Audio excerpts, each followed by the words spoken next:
Afortunadamente para nuestra audiencia, como así también para los lectores de adnempresario.com, no es novedad lo que vamos a conversar en instantes nada más con Eugenio Marí acerca de lo que viene sucediendo en cuanto a la situación del Mercosur, puntualmente a la posición de Argentina y de los otros países respecto del comercio internacional. Como vos recordarás, hace algunos días se llevó a cabo esta famosa cumbre que ya estábamos anticipando que iba a suceder en donde la Argentina, como quien ejerce la presidencia pro tempore, tenía la potestad justamente a través del presidente Alberto Fernández de un poco de oficiar de anfitrión de esta cumbre, aunque ha sido virtual, pero donde el carácter estuvo dado por la participación de los presidentes y también por algunos chisporroteos que quedaron dando vuelta acerca de la apertura o no, los aranceles o no a los productos que sean extra Mercosur. Como te decía, voy a saludar a Eugenio que ya está en comunicación. Eugenio Marí, muy buenas tardes, ¿cómo estás? Muy buenas tardes, Matías, ¿todo bien? Gracias por estos minutos porque junto a vos venimos también de alguna forma analizando qué es lo que está pasando ya desde el año pasado con el Mercosur y cómo has visto lo que deja el saldo, si es que ya se puede ver el saldo que deja esta cumbre del Mercosur después de lo que fue el cruce de Alberto Fernández con Jair Bolsonaro, el presidente de Brasil, incluso también algunos hablan del destrato para con el vecino y querido país de Uruguay, ¿no? Donde se habló de un lastre del el Mercosur para Uruguay. Esto fue lo que dijo el presidente Lacalle Pou y Alberto le contestó diciendo que la Argentina no quiere ser ningún lastre. ¿Cómo lo has visto? Bueno, la verdad, un poco preocupado por la diplomacia argentina, en primer lugar, porque como bien vos dijiste, esta reunión del Mercosur se da bajo la presidencia pro tempore de Argentina, y la presidencia pro tempore básicamente no hay que olvidar que tiene el rol de coordinación y de estructurar el diálogo entre los diferentes socios. Entonces, que Argentina como presidencia pro tempore haya sido el disruptor del diálogo, llamémoslo, es preocupante desde el punto de vista diplomático. Ahora bien, más allá de eso, la realidad es que el chispazo entre Alberto Fernández y Lacalle Pou en realidad está reflejando algo más de fondo en el Mercosur, que es que no hay coincidencia entre los países sobre hacia dónde tiene que ir el Mercosur y cuáles son las prioridades que tenemos que tener. Uh -huh. No nos tenemos que olvidar, el Mercosur conmemoró 30 años de vida. Claro. 30 años es realmente en tiempos geopolíticos muchísimo tiempo. Disculpame que ahí Te te hago doy, una pausa, porque vos bien señalás lo de los 30 años, ¿no? Parecía un cumpleaños donde los participantes terminan discutiendo y enojándose entre sí, esos cumpleaños que terminan mal, ¿viste?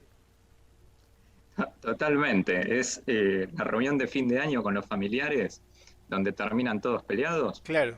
Solamente que en este caso, en lugar de terminar todos peleados con todos, lo que se ve es que hay un Brasil y un Uruguay en particular que quieren un Mercosur más abierto, más integrado al mundo, con una agenda de relacionamiento externo más ambiciosa, más dinámica, y un Argentina que de alguna forma lo que quiere es priorizar un Mercosur más político, social. No nos tenemos que olvidar, en la reunión Lacalle Pou habló de abrir el Mercosur al mundo y la integración, y el canciller Felipe Solá contestó con la ciudadanía del Mercosur. Uh -huh. Ahí se vio claramente cómo las prioridades que cada país le está dando al Mercosur están totalmente separadas, y parece que no estaría habiendo puntos en común, que es lo más preocupante tal vez. El Mercosur básicamente surge de la voluntad de los países de hacer algo en común.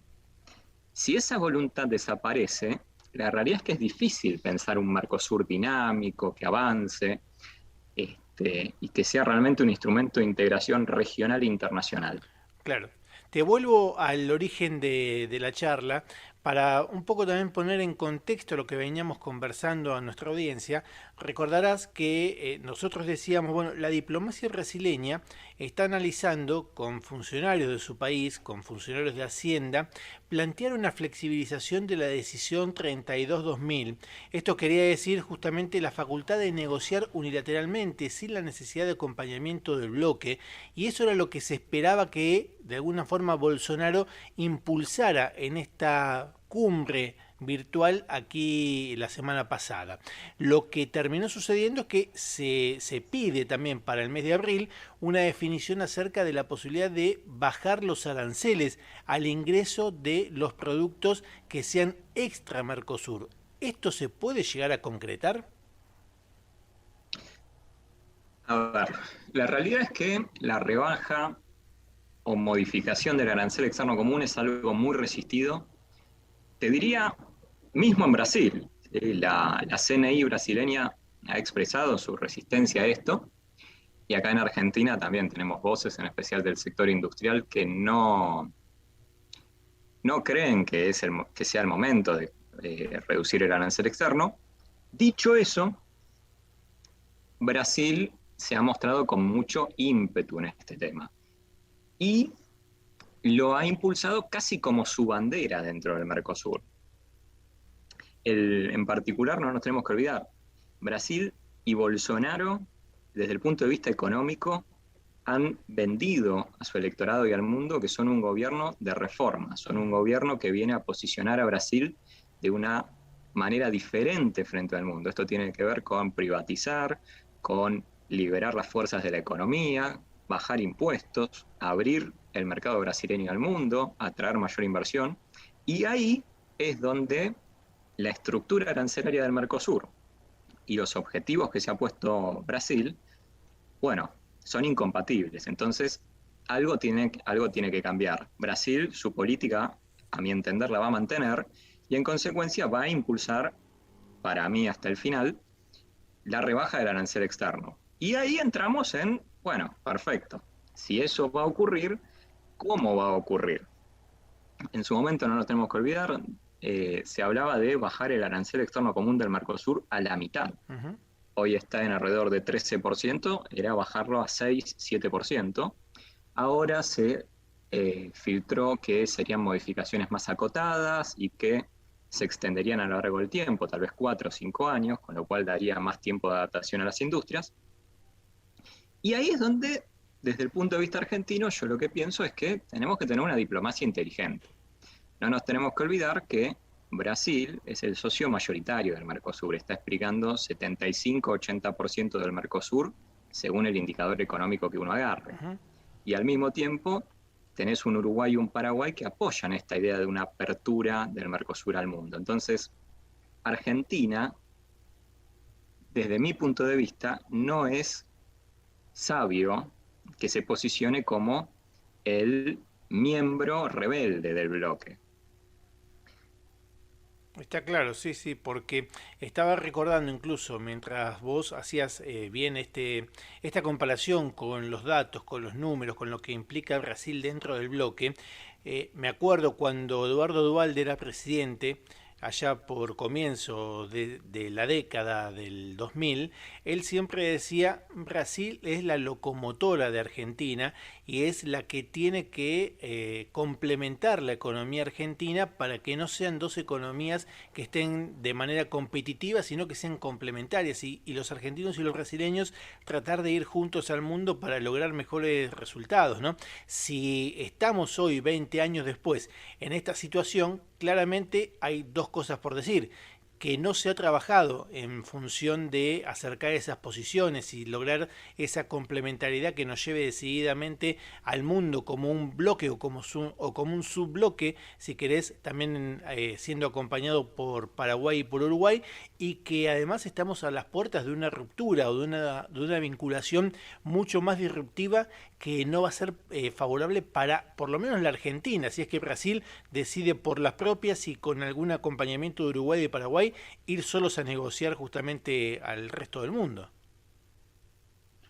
Totalmente. Ahí la pregunta a hacerse desde el punto de vista argentino es, ¿qué nos conviene? ¿Un Mercosur donde Brasil, Paraguay y Uruguay hacen algo diferente a lo de Argentina? o un Mercosur donde vamos todos juntos hacia un camino de integración común?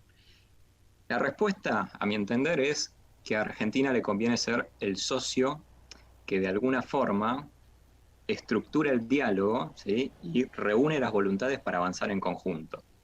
¿Por qué? Imaginemos un escenario en el cual Brasil decide, ok, yo necesito integrarme con el mundo, necesito conseguir mejores condiciones para mis exportadores, voy a firmar un acuerdo de libre comercio con, supongamos, Japón. Y uno está del lado argentino y tiene que decidirse acompañar o no. Si Argentina no acompaña, ¿qué es lo que ocurre? Brasil firma su acuerdo de libre comercio con Japón.